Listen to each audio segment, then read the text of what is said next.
Pessoal, só um adendo antes de começar o episódio. Como eu digo, às vezes eu não gravo mais em um estúdio. Eu gravo às vezes em casa, às vezes no meu escritório, às vezes em alguma viagem. E ontem, durante a gravação, chovia muito na minha cidade e eu trabalho sozinho, eu edito o programa sozinho. Então, eventualmente, na minha voz vai aparecer um pequeno chiado ao fundo, que nada mais é, nada menos é do que a chuva. Mas eu consegui tornar a minha voz audível e o mais limpa possível. Obrigado a todos e bom episódio.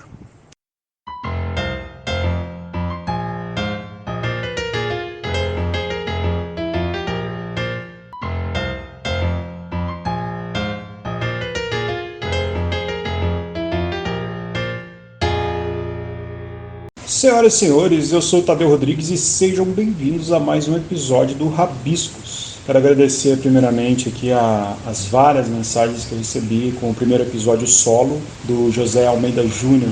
Poxa, muito obrigado mesmo a todo mundo aí que compartilha, que curte, que divulga, isso me motiva sempre. O que mais que eu ia falar? O Ocupa Rabiscos continua, faltam pessoas incríveis ainda para aparecer por lá. Eu não estou conseguindo colocar vídeo todos os dias, tá?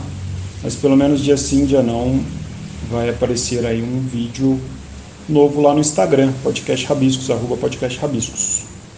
É isso. Continuo recebendo mensagens, sugestões, reclamações no serviço do saque do Rabiscos, que é composto por mim mesmo. Então peguem leve nas críticas também, entendam essa pessoa que vos fala. Eu vou falar hoje de um livro que acabou de ser lançado pela editora Nós, da querida Simone Paulino. Deixa aqui meu beijão a ela também. É um livro que deixa uma marca em quem lê, assim. Impossível sair impune desse livro. Impossível sair ileso, limpo. Impossível sair o mesmo. A Sheila Ismanioto, que é a minha convidada de hoje, é uma escritora que merece muito ser lida, que merece muito ser discutida, aclamada, premiada. A Sheila é uma escritora ímpar, assim. A vantagem do Rabiscos é poder conversar com essas pessoas, é poder discutir pontos de vista que conseguem nos levar a uma dimensão maior da vida. A grandeza literária que permeia as pessoas que sentem demais promete entregar um mundo bem mais possível, ainda que isso venha recheado de chateações, de raivas, de dores, de lutas, porque viver é lutar, ler é lutar, escrever é lutar, amar é lutar. E onde estamos, senhoras e senhores, no mundo, se não estamos também falando de amor, não é?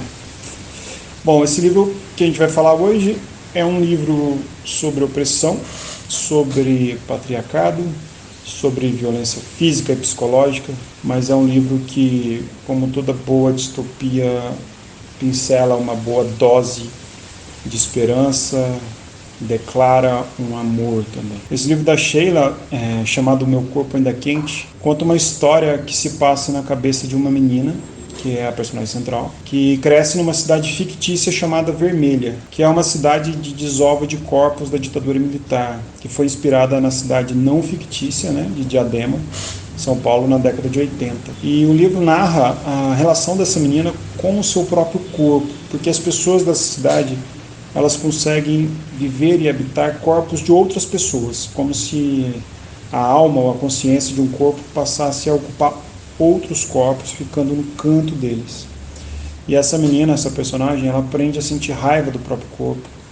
Ela ouve muito da sua mãe, o quanto que é perigoso um corpo feminino, ensinando ela a tomar corpos masculinos, a ficar no canto de corpos masculinos para sobreviver. Então ela orienta como se fosse uma orientação de consciência, de alma, para ela procurar outros corpos.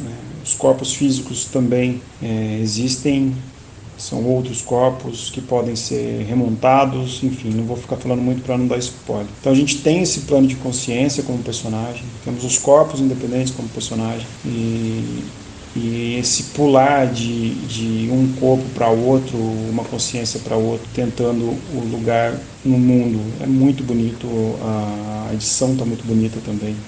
Capa linda, as páginas têm uma pegada muito melancólica, com uma mancha vermelha dentro, enfim. Conheça um livro que vale muito a pena. E sem mais delongas, quero falar aqui da minha convidada muito mais especial, Sheila Ismanioto, Seja muito bem-vinda, minha querida amiga. A honra é toda minha. Muito obrigada pelo convite. Uma delícia estar aqui, participar. Chegou a vez, né? Vamos lá conversar sobre esse Chegou livro. a vez. Pena que a Jéssica não está mais entre nós, né? Porque eu tenho certeza que ela ia mais estar aqui, que ela sempre falava, vamos trazer a Sheila, quando saiu o seu livro, ela falou também, vamos falar com a Sheila. Uma pena que a Jéssica nos deixou, mas ela deixa aqui sua... Vamos já que tem honrá-la. muita alma no seu livro, ela deixa aqui sua alma também. Vamos honrá-la, mesmo que ela não esteja aqui.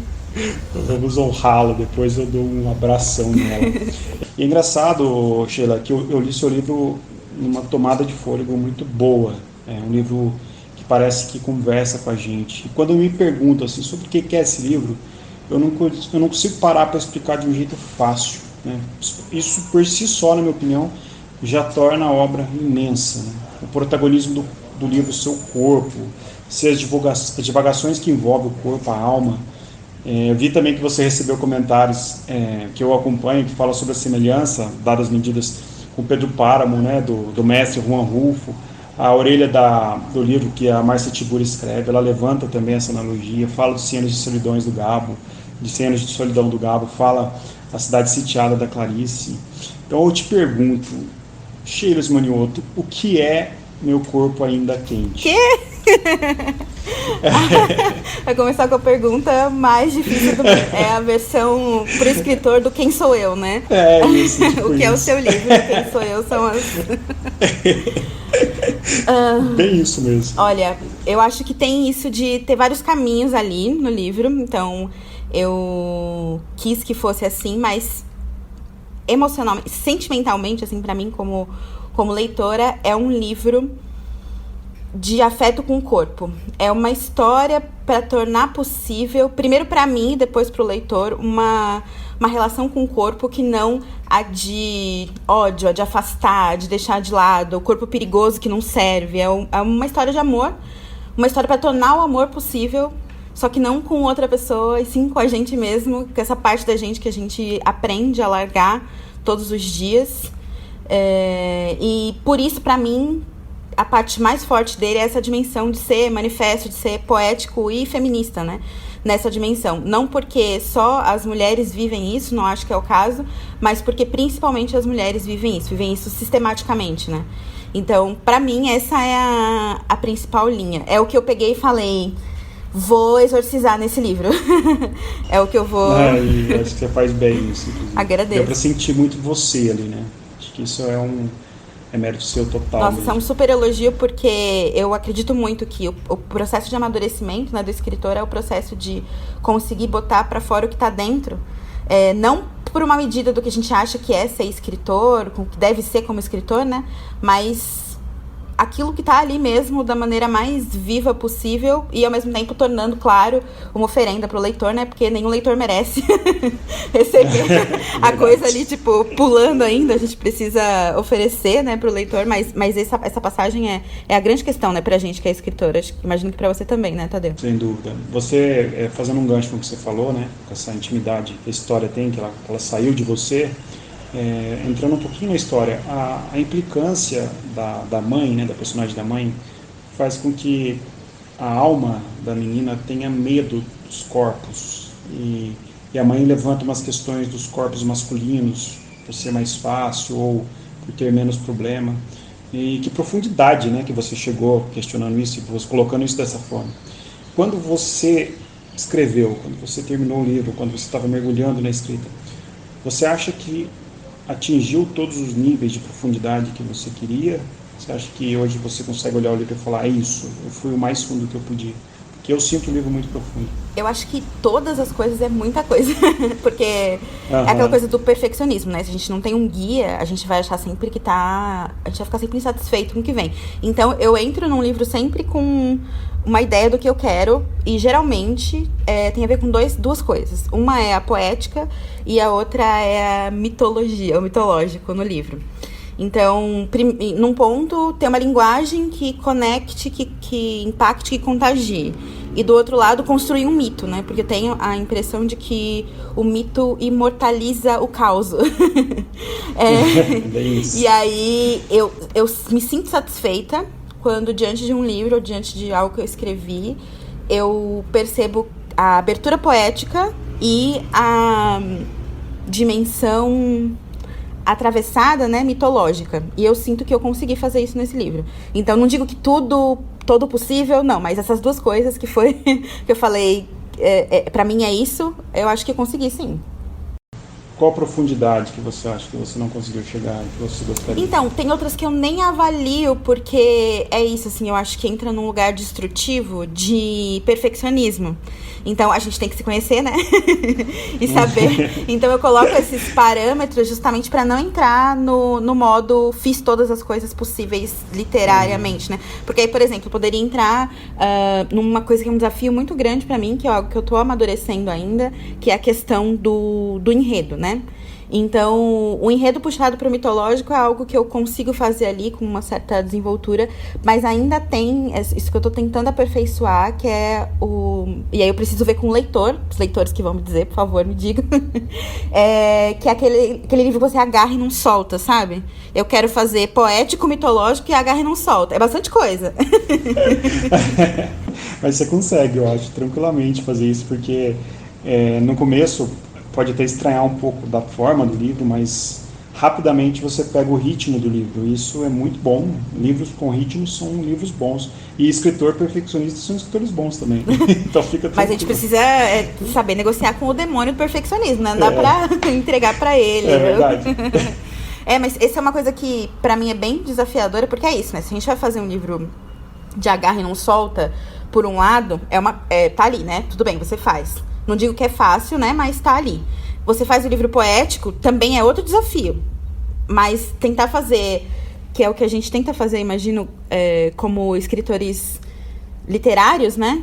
A gente busca o poético, a palavra, o poder e mesmo a devoção à palavra, né? Ao mesmo tempo que entregar para o leitor uma experiência, né? Isso, para mim, é um desafio para a vida, assim. E grandes livros...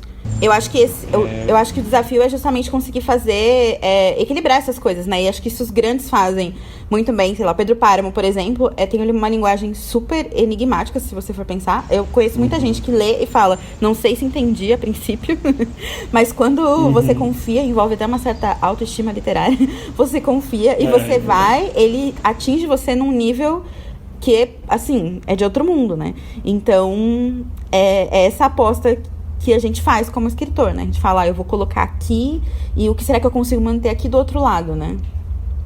Eu fico curioso porque você, além de escritora, você também é revisora, inclusive reviu a primeira versão do meu livro, inclusive gostei muito da sua revisão, foi muito atenta. Parei de fazer, então não me venham. Parou de fazer. Mas você trabalhou com isso, você fez Sim. isso, você é naturalmente uma revisora crítica também de obra, né? Eu leio muito autor contemporâneo e as fases literárias são muito interessantes, né?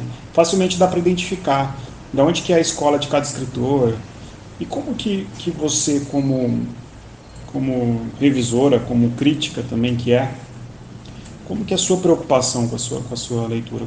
Aonde que entra a escritora e sai a pessoa técnica de análise de história? Ou você acha que elas são indissociáveis? Assim? Na minha própria escrita, você diz? Ou na leitura do Isso, na sua própria escrita. Primeiro que eu não acho que é nada fácil, eu acho que é um mérito seu. Você conseguir olhar e ver, parabéns. Porque eu acho que é uma visão interessante. Eu não tenho tão fácil esse aspecto. Eu tenho outros, né? Eu tenho uma relação muito corpórea mesmo, até, se você quiser chamar, mística com o texto. No sentido de que não é nada muito escalafobético, assim, é só que eu sinto o texto muito no intuitivo, no físico. Então, mesmo a minha leitura, por exemplo, do seu texto vai nesse nível, assim. Eu leio o seu texto e vejo como é que eu sinto... Eu li o seu texto, né, e vi como é que eu sentia no meu corpo. Então, eu vejo se eu tô... Ai, não sei como explicar, mas assim, imagina que é como um processo de espelhamento, só que você espelha o texto. E aí você sente que você... Assim que você é um personagem, né? Quem escreve já se imaginou um personagem. Eu me imagino a linguagem. Então eu consigo perceber pra onde ela vai, pra onde ela vem, onde é que tá desequilibrado, porque eu sinto esse equilíbrio como experiência física. Então, eu acho que isso é bem, bem própria, assim, pelo que eu leio. Eu leio bastante sobre processo, eu adoro esse tema. Converso muito sobre isso também. É bem próximo do que eu leio que os poetas fazem, né? Porque tem uma relação erótica com a linguagem, por exemplo. Então, você participa ali, você tem uma relação mística com a linguagem, e aí você junta, despedaça, você constrói conforme aquilo faz você se sentir mais ou menos livre, que é o que eu busco, né? Quando eu me sinto livre, eu me sinto parte de... é uma coisa meio erótica, mística mesmo, assim. Eu sinto que deu certo. Eu acho que todo mundo tem um pouco essa experiência, mas eu uso... todo mundo que escreve, né? Ou então que tem relação com as artes. Mas eu gosto de usar esses termos porque é a minha mitologia. Mas eu sinto que não é algo tão, assim... distante nem único, é algo que faz parte da trajetória de qualquer criador, que é esse momento em que você se funde com aquilo que você cria. E eu trabalho muito nesse lugar, assim, de fundição. de ser um ali com o texto.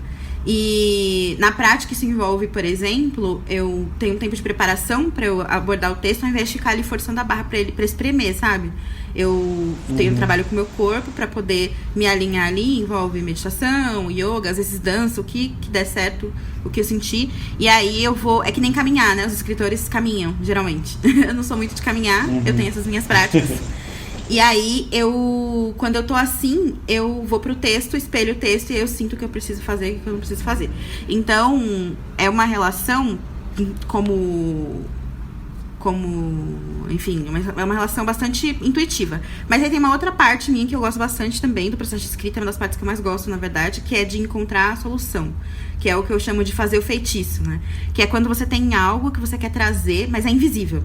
Então, você precisa descobrir não só uma forma de trazer para o leitor, mas a melhor forma possível. E mais do que isso... Dá um exemplo disso para mim, fiquei curioso. Deixa eu pensar. Por exemplo, o conto de fadas, né? Que eu trago no texto. Eu trago como um experimento ali com o gênero. Eu percebo dentro da história que eu tô contando que ela tem uma relação com o conto de fadas. Porque a gente tá falando, por exemplo, de descoberta, né? De si. A gente tá falando de um lugar ali meio mágico e tal. Então eu vou pro gênero conto de fadas. Eu posso fazer literalmente um conto de fadas.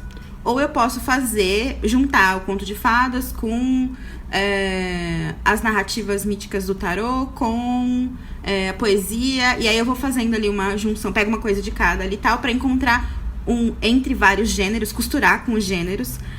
Por que com os gêneros? Porque os gêneros, por já estarem estabelecidos, eles dão segurança, né, pro leitor dentro do inconsciente coletivo, eles estão ali estabelecidos, assim como os mitos, né?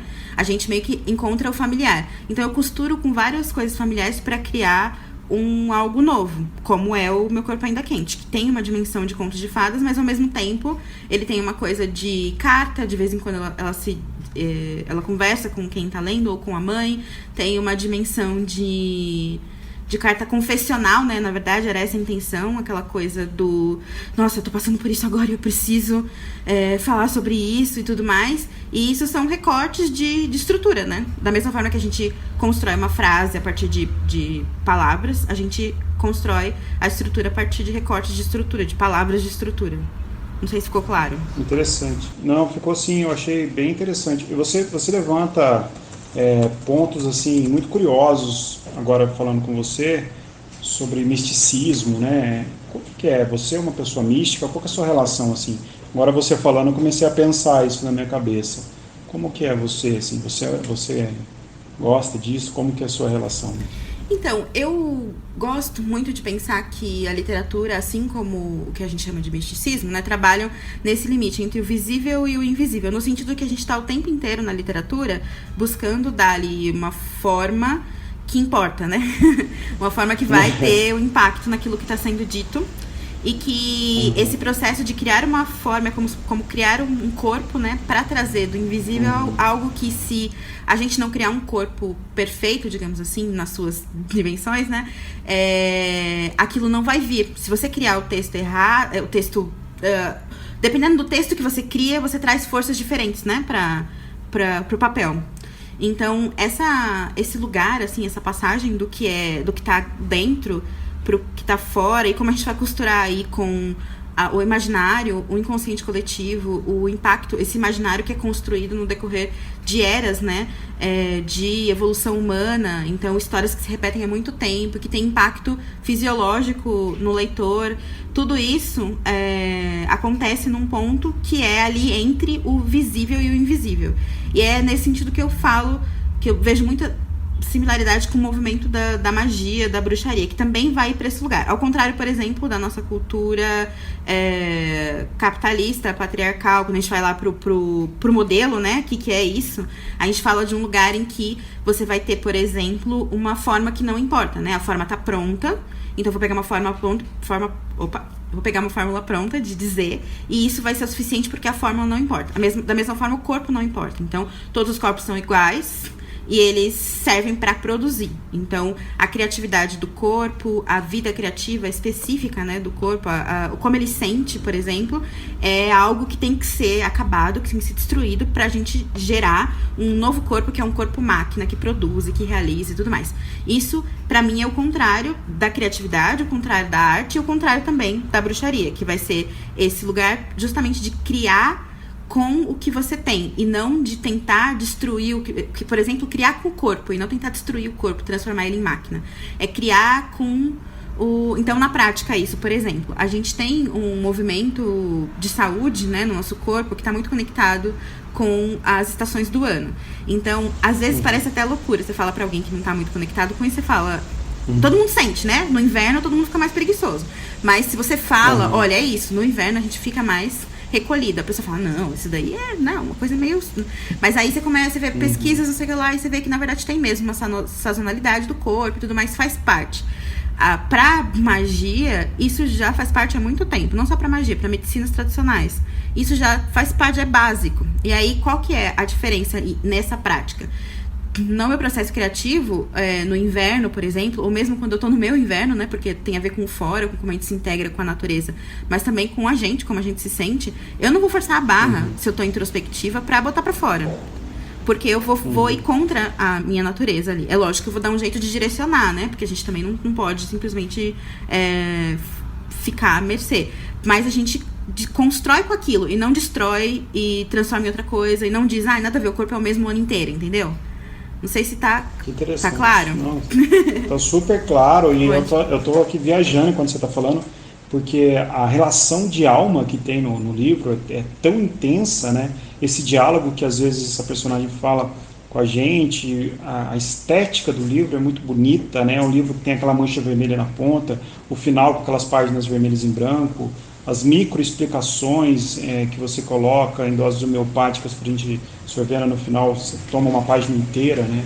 Os andamentos poéticos, isso tudo forma a alma do livro e tem muito a ver com tudo que você está falando, assim, porque os títulos são lindos, o jeito que você expressa aquela angústia do não entendimento da Jo, quando ela questiona a mãe dela.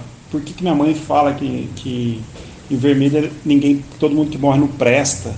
E eu acho isso muito forte, porque ao mesmo tempo que é uma distopia, a gente tem a cidade da Desova, que você disse que foi inspirada na Diadema nos anos 80, né, com o abandono dos corpos.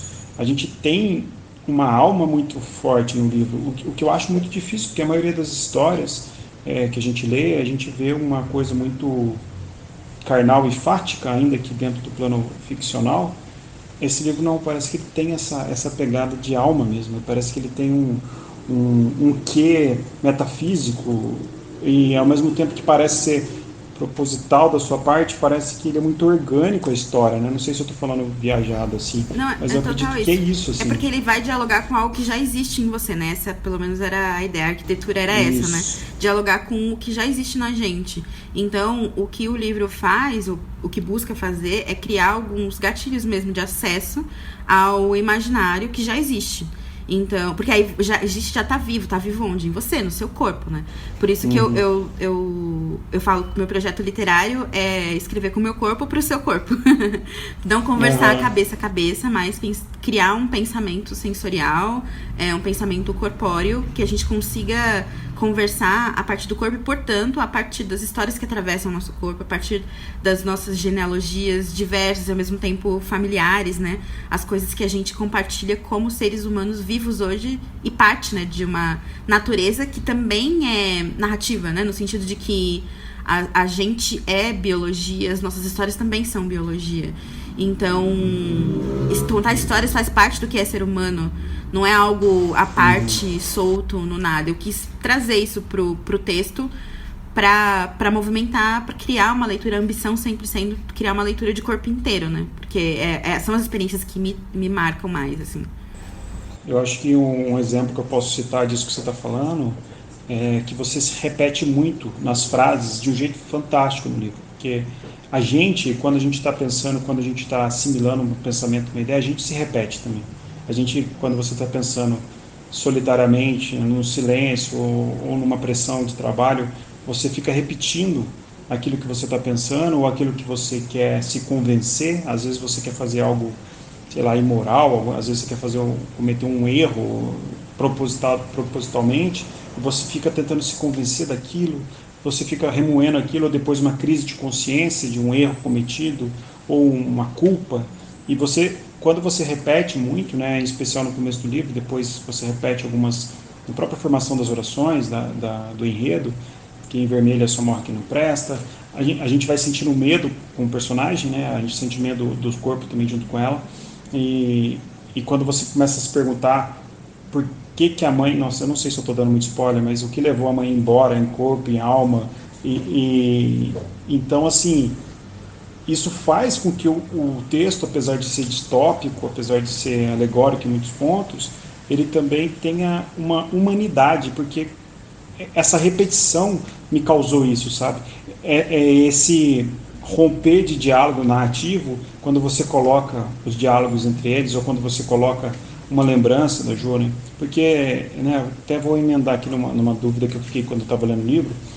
A gente fala de corpo, fala de alma, mas e quanto de amor tem no livro, sabe? A relação dela com o Fran, quando ela experimenta o amor, que ainda soa confuso para ela vê o amor tão distante que o amor para ela é confuso. O que é? E sobre o amor, Sheila, onde que ele está nesse cenário todo? Posso falar sobre a repetição primeiro? Porque eu adoro. Claro, por favor. Então eu vou falar primeiro sobre a repetição. Pode falar tudo. Depois eu falo sobre o amor. É que a repetição, eu acho que ela diz muito sobre o que é ser humano, assim. Porque eu trabalho com tarô, né? Eu faço leitura de tarô e tudo mais. Mais do que eu faço leitura de tarô, eu escrevo com o tarô numa conversa com a pessoa. Porque o tarô, ele basicamente é um objeto assim, mágico que te diz que aquela história toda da crise contemporânea, todas as histórias já foram contadas. Ele fala, sim, já foram contadas. E daí? Porque qual que é o problema? Exatamente, porque o tarot tem uma espécie de coleção de histórias ancestrais, né? Então tá tudo ali, de alguma forma, né? Da mesma forma, o I Ching, ele tem todas as histórias, todos os movimentos estão ali. Você encontra, todos os livros você encontra pontos, porque são conjuntos mitológicos, né? E aí, ou seja, a gente se repete. Na vida, a gente se repete. Essas estruturas internas, elas estão o tempo inteiro se repetindo. É até onde a gente encontra o conceito de karma, né? Essa ideia de que certas histórias se repetem na nossa vida. Mas não se repete na expressão, se repete naquilo que as instiga, né? E a gente pode usar essa repetição como movimento de se libertar. Eu acho que a vida é uma busca por não se repetir.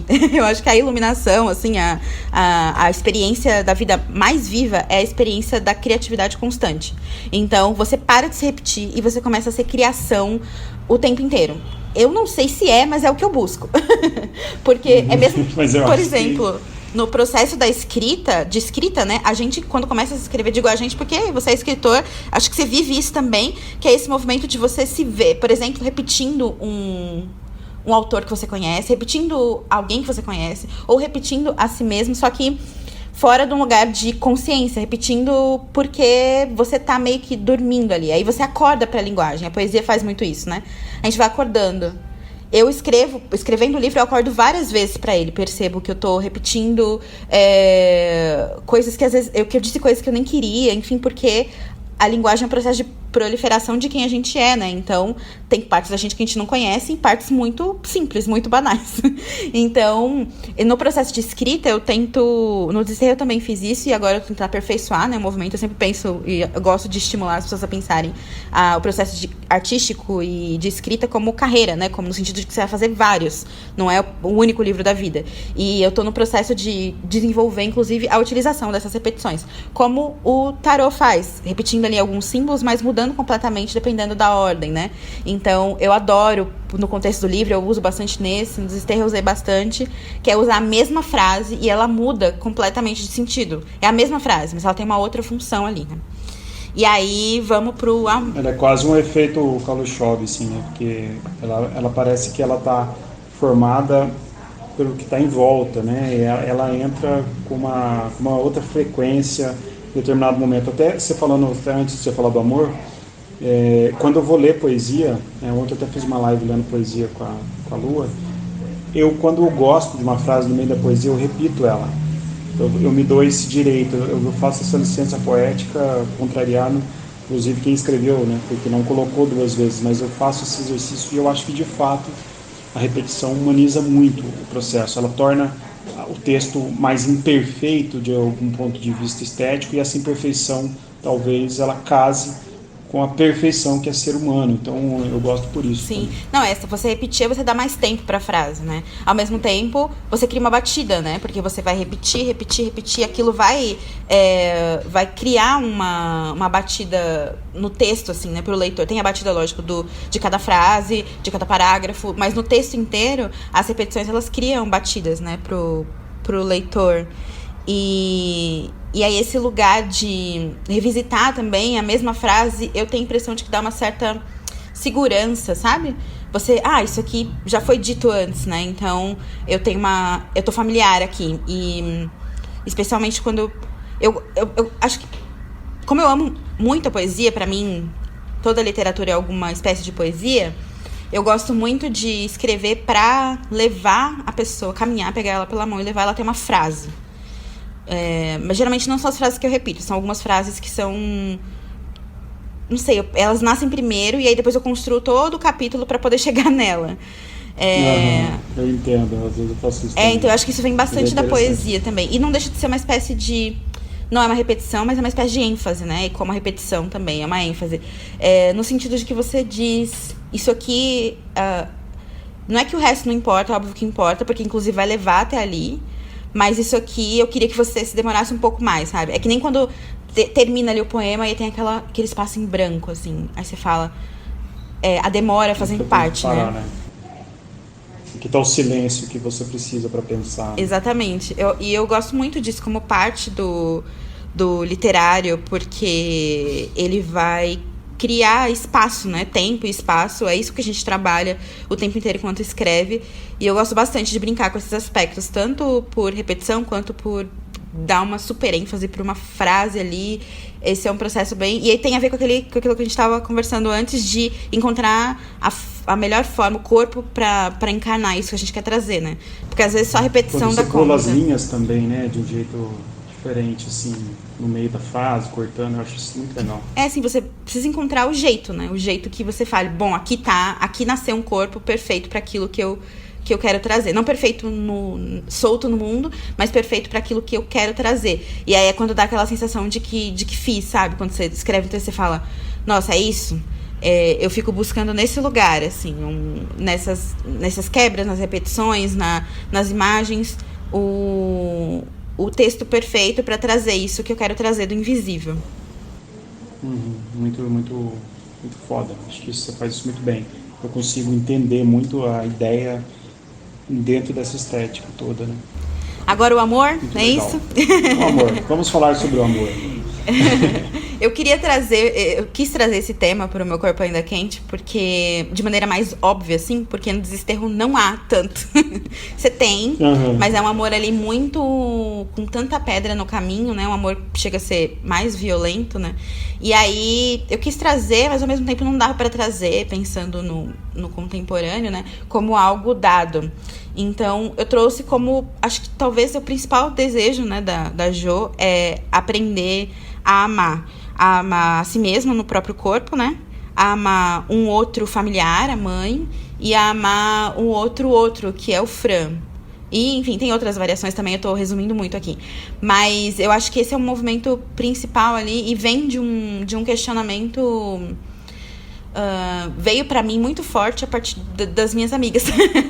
Porque como essa questão, assim, quando eu tava escrevendo especialmente, a gente tava num momento do feminismo contemporâneo em que a raiva estava reinando, assim, e faz parte de todo o processo, né, coletivo, porque é isso, você sai da dormência, é um ciclo natural ir pra raiva, e depois vai pro fogo, isso é medicina chinesa, mas também é o ciclo criativo das coisas na natureza, e aí você tem esse movimento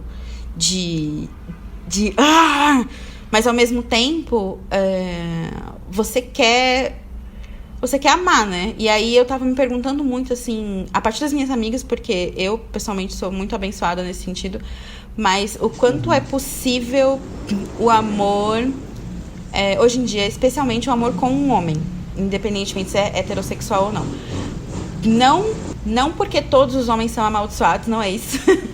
Mas porque a gente conhece as pessoas primeiro a partir de uma imagem, né?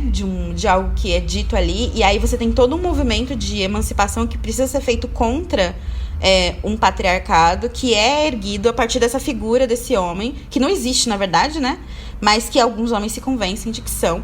Então, eu vi muitas amigas sofrendo porque não conseguiam encontrar um equilíbrio nessa dimensão, sabe? Não conseguiam atravessar essa imagem do homem, ou mesmo pelo fato de que muitos homens, a maioria, na verdade, não conseguem atravessar essa imagem, né, do masculino, que a gente chama de masculino tóxico hoje em dia. Na época, ainda, quando eu estava escrevendo, ainda não tinha tanto esse conceito.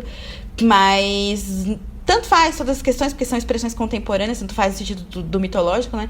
Mas são questões contemporâneas expressando um aspecto central do que é ser humano, que é possível amar, né? É possível se entregar pro amor, é possível se entregar pro outro, confiar no outro, especialmente porque esse amor não nasce no nada, né? Esse amor nasce depois de um histórico familiar de cada um. Pensa que é um encontro de universos, assim. Qualquer encontro de amor é um encontro de universos. Sei lá, pra mim, pessoalmente, eu acho que é um milagre, assim. E eu acredito em milagres, ainda bem, inclusive tenho na minha vida, mas parece um encontro cósmico, assim, essa disponibilidade. Porque é muito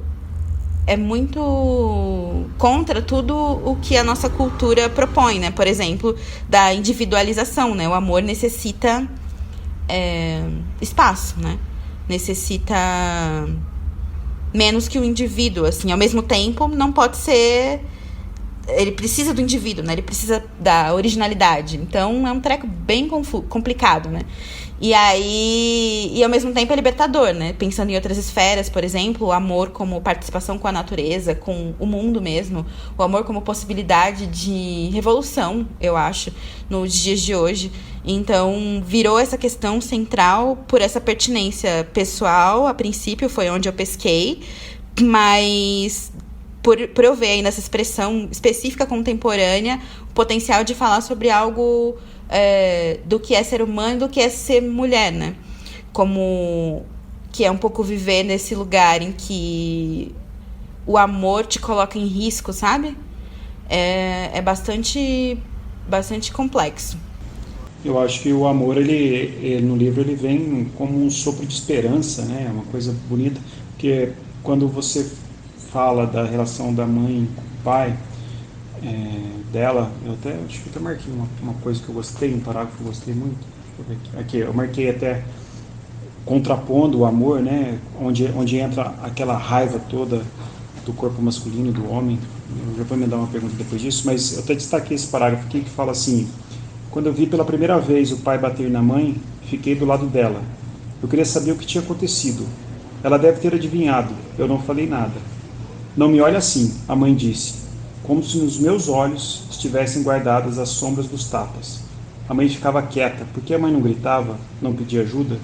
A mãe nunca ficava brava com as surras. Ela ficava brava porque eu vi? Eu ver deveria ser outra surra nela. Outra surra toda vez que ela me olhava nos olhos, xingava. Eu não falei nada. Ela deve ter adivinhado.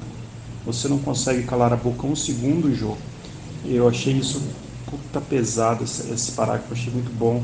E eu quero emendar uma pergunta contrapondo o amor agora. Eu sei que você não precisa de um homem para falar isso, da importância do livro, mas como que você acha, Sheila, que chega aos homens leitores seu livro? Eu sei que ele é sobretudo parte de um movimento feminista no sentido de movimentar mesmo dentro de uma história, né, uma discussão profunda do patriarcado. Como que você acha que ele chega aos homens? É uma questão, é uma curiosidade minha. Eu tenho um leitor íntimo que é homem. Parece que eu tô falando um exemplar de homem. Além do meu próprio... É o homem hétero, tem até amigos. Exatamente. Além do meu próprio parceiro que lê, ele testa, tipo, na colherinha, vê se tá funcionando isso aqui. Mas eu acho que, antes de tudo, é importante dizer que eu sou contra o patriarcado, não contra o homem. Eu sou super a favor do homem. Ainda mais do masculino, né? Porque tem uma dimensão que é importante a gente lembrar, que é essa coisa do patriarcado. Ela coloca o homem como o centro de poder, mas não só isso, ela coloca tudo que é relacionado ao masculino. Então, a minha luta pessoal e simbólica, né? Eu luto no imaginário, como escritora, é pra gente olhar também pra isso que chamamos de feminino, né? Na dimensão cultural, ou o cérebro direito. Nós temos duas bandas, por que não usá-las? Né? Verdade. Então, a gente tem, por exemplo, a dimensão intuitiva, a dimensão mesmo criativa, tá relacionado ao feminino. E você sabe, como artista, qualquer artista que tá ouvindo vai se identificar com o fato de que a arte não é valorizada na nossa cultura.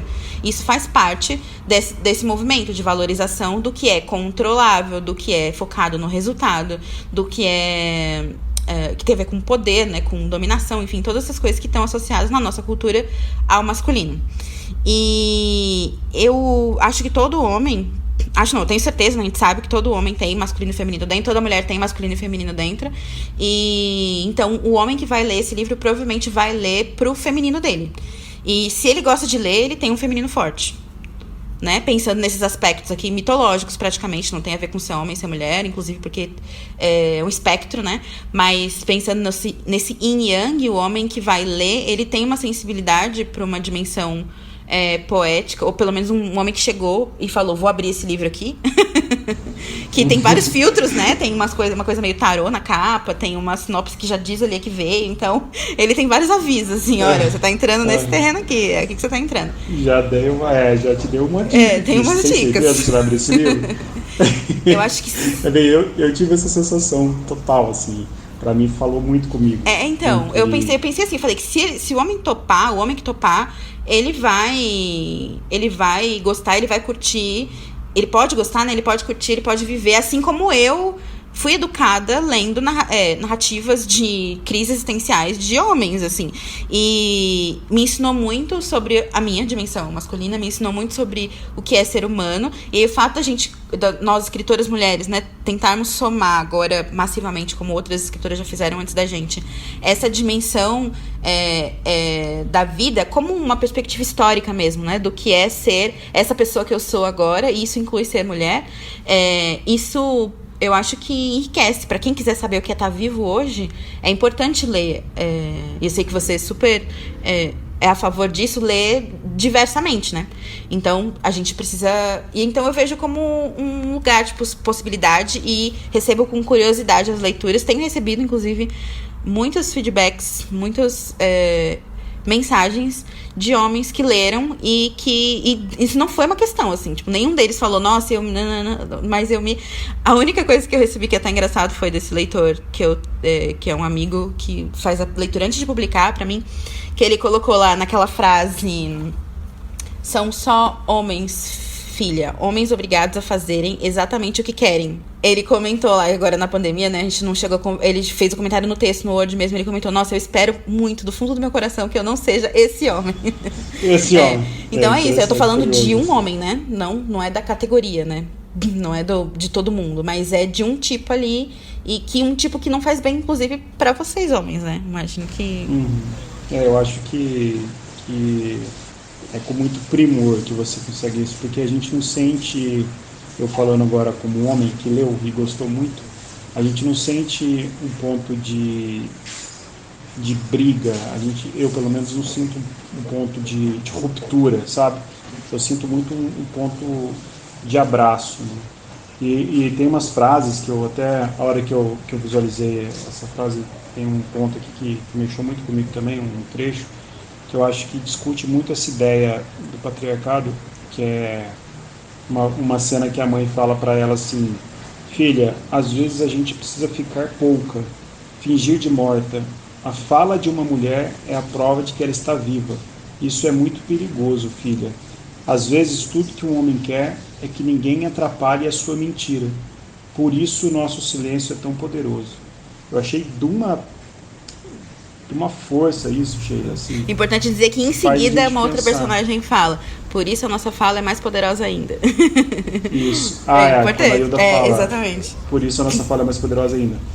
E é foda, e sim, é isso. Eu acho que esse livro faz essa soma, faz essa crise de consciência e conta uma história nisso tudo. Então, parabéns mesmo.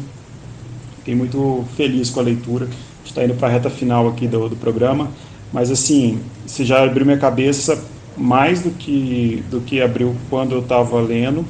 Então, provavelmente eu vou reler o livro agora, porque ele é curtinho, dá para ler ele muito rápido. E provavelmente eu vou reler ele agora e já vou pensar em outras formas de chegar nas suas intenções todas como escritor. Aí me conta como foi a segunda leitura. Pode deixar. Posso fazer um comentário prazer. antes da gente Sheila. encerrar ou não dá tempo? Oi, desculpa. Pode fazer um último comentário antes da gente encerrar ou não dá tempo? Pode, claro. Você manda aqui. Não, é sobre o masculino, só comentar que esse movimento de... Você falou, né, de fazer como abraço e não como briga. Porque quando a gente briga com o masculino fora, a gente briga com o masculino dentro, né? É a mesma coisa do homem que não consegue abarcar o feminino fora, o misógino, ele também não vai conseguir abarcar o feminino dentro. Isso quer dizer que você tá optando na vida por viver metade do que é possível, né? No mínimo, né? Tô dizendo metade, assim, pra gente ficar bem... E tem acontecido isso, né? Assim, às vezes a gente vê alguns entraves, assim, acontecendo, né? Contrariando isso que você falou. Então, eu acho que vale a reflexão, né? É porque é um movimento, né, assim, de coletivo, de aprendizado, de conversa, sabe? É muita coisa acontecendo. E às vezes, pra coisa que nem a semente pra sair da terra, precisa de raiva. Então, eu acho que faz parte do processo de amadurecimento, a gente conseguir chegar num ponto que a gente consegue falar disso com amor, sem que isso signifique submissão. Porque pensa que são séculos aprendendo que o melhor é ser submissa. E aí, o jeito de você romper isso é você negar completamente. Então, você tem que ir com raiva. Porque se não for com raiva, não sai debaixo da terra, não nasce. Mas, com tempo e movimento, né, coletivamente, acho que a gente encontra um lugar de diálogo. Porque o melhor dos mundos é a gente curar isso dentro do homem, da mulher, de tudo que tá no meio, porque a Terra, né? Nós precisamos desse movimento conjunto, eu acredito muito nisso. É curioso isso, é bem legal ouvir você falar isso, faz a gente repensar também algumas condutas, até quando a gente vai discutir ou saber o limite, né? Eu como homens que tenho um papel muito mais de escuta nesse movimento todo e tentar entender, né, grandes amigos meus são do movimento, a Jéssica mesmo, que é minha melhor amiga, a gente conversa muito, ela me ensina muito. Eu acho que cada mulher que eu converso, cada parte do movimento que eu vejo, do seu deslocamento, me dá uma visão diferente, sabe? É curioso, até quando se contradizem, até quando não se completam, gera um crescimento sempre positivo na soma, né? Porque é importante isso. Que bom que a gente está falando disso. Que bom que tem um livro seu aqui hoje correndo e mostrando e fazendo os homens também se perguntarem, se questionarem. Eu vou ser o homem que vai querer o silêncio. Eu vou ser o homem que o silêncio vai ser importante para mim, da mulher, sabe? Aquela autocrítica, aquela desconstrução, né? Para usar uma palavra da moda. E é isso. Sim. Bacana. As contradições são sinal de que tá vivo, né? As coisas estão vivas, estão em construção. E é isso. Vamos ver onde vai dar, tô curiosa. Da história, assim. Acho que a gente só não pode bater nas pessoas erradas, só o resto tá tudo exatamente. certo. A gente tem que ver contra o que a gente tá lutando, né? Bem Acho que isso é o mais isso. importante. Sheila, a gente tem um quadro aqui no Rabiscos que é na sua estante, onde a gente pergunta para o convidado algum livro que tenha marcado na elaboração do seu livro, ou algum livro que você quer indicar, ou algum livro que você está lendo agora e não esteja gostando muito. Enfim, qualquer livro que você deixa aí para o ouvinte. Tá, eu vou dizer o que marcou na escrita do livro, que foi o Dicas da Imensidão, da Margaret Atwood. Eu gosto bastante dos romances dela, mas esse é um livro de contos em que é muito fantástico quanto a gente olha pro texto e tem uma coisa e ao mesmo tempo sente que tem outra coisa acontecendo dentro da gente, sabe? O texto que dá essa sensação. Então, como que chama o livro? Dicas da Imensidão. Bonito nome. É lindo, é um livro de contos. E aí, isso que ela cria, assim, esse terceiro lugar, que não é o leitor, não é o livro, acontece ali, isso pra mim virou ambição, assim, desde que eu li. Principalmente porque eu vi nessa possibilidade, e foi isso que esse livro trouxe pra mim, a possibilidade... nossa, peraí, me embananei. Eu vi nesse livro a possibilidade de trazer pra criação, pro texto, isso que eu tô chamando de universo feminino, mas não pro universo, aquele feminino, né? O feminino que geralmente é chamado na literatura feminina. É o quê? Ela é fraca, ela é frágil, ela é sentimental e tudo mais. Não.